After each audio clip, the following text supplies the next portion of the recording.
primeira ação aqui, galera, que eu gostaria de citar é a Taurus Armas. Ela é uma ação um pouco mais arriscada do que as outras que eu vou citar, justamente por trabalhar com esse tipo de produto, né, digamos assim. Porém, essa empresa aqui, ela tem, digamos assim, a sua receita proveniente mais de fora do que aqui na área nacional, né, aqui no Brasil.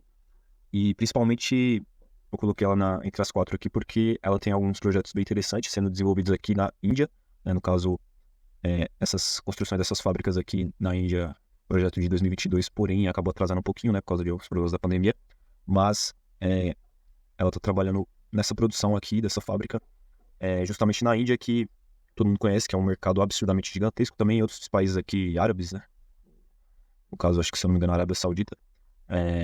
Porém, ela está desenvolvendo esses projetos aqui mais voltados aqui na Índia, em algumas cidades aqui, com as fábricas, e tem já alguns contratos também sendo assinados com o governo de lá.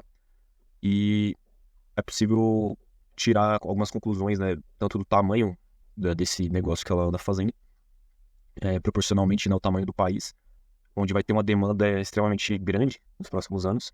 E, claro, envolve uma série de outras coisas também. Isso não significa que a empresa vai necessariamente lucrar muito e isso vai acabar atingindo a cotação dela, porém, são projetos interessantes, em regiões interessantes, certo? Em países bem interessantes também.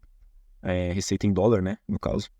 Então, além desses fatores que eu citei, tem alguns indicadores fundamentalistas bem interessantes aqui. O EV/EBITDA é um ponto bacana, é uma empresa que teve alguns problemas no passado, por isso que eu tô falando que, devido ao seu histórico, ela é uma empresa, um ativo bem mais arriscado, né? Então, quem tá pensando em entrar, não é interessante entrar com um valor muito elevado.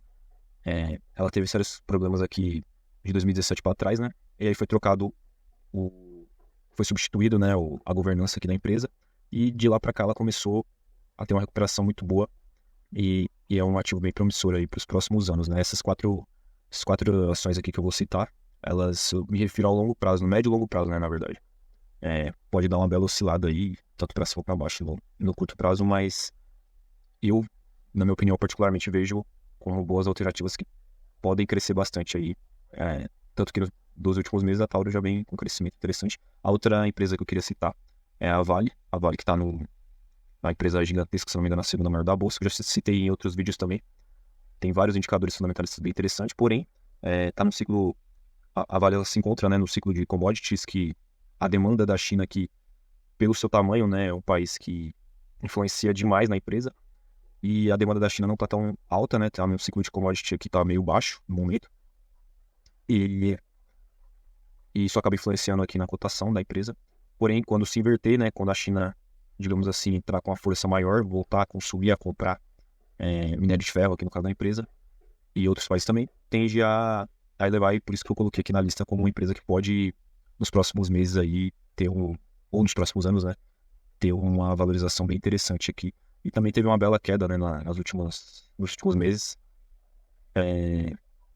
Uma empresa que dispensa comentários, como citei nos vídeos anteriores, todos os indicadores fundamentalistas também bem interessantes, certo?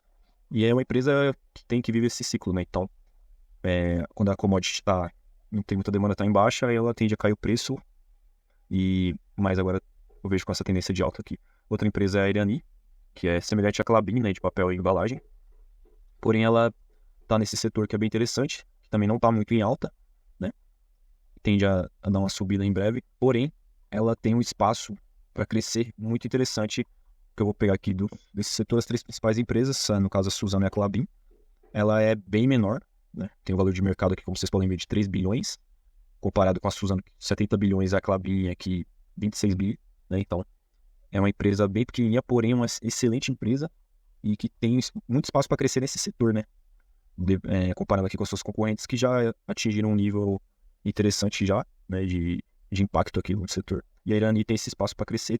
Inclusive, ela já cresceu absurdamente, né, nos últimos meses aqui, nos últimos anos. Uma valorização enorme.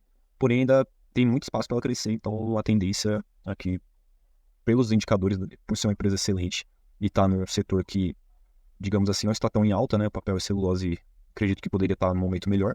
Tem tudo para lucrar muito nesse comparativo com as outras principais concorrentes, né, do setor.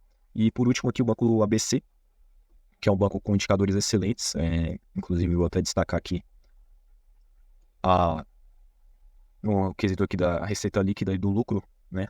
A estabilidade é enorme nos últimos anos desse banco. Inclusive, aqui como vocês podem ver, 2022, para um banco que é teoricamente pequeno, né? Comparado com os bancões aí, os principais, um lucro líquido aqui de 800 milhões de dólares, né? E a receita de 5 bi. Então, é um banco que vem crescendo, assim, um patamar, assim, absurdo. E com a queda da taxa Selic, né, nos próximos meses ou nos próximos anos, eu vejo como o banco sendo favorecido, pois ele é um banco que trabalha justamente com investimento, trabalha com crédito comercial financeiro, inclusive trabalha diretamente, mais voltado, na verdade, para as empresas, né?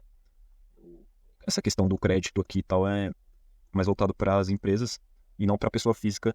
E eu vejo, por esse motivo, eu vejo que com a queda da Selic, nos próximos anos, esse banco pode se beneficiar assim, diretamente e acabar tendo uma valorização muito boa.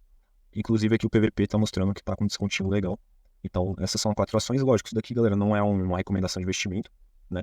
É só quis destacar aqui 4 empresas que, na minha visão, podem, né, nos próximos anos, aí no longo prazo, médio, longo prazo, podem vir a dar um crescimento interessante, né?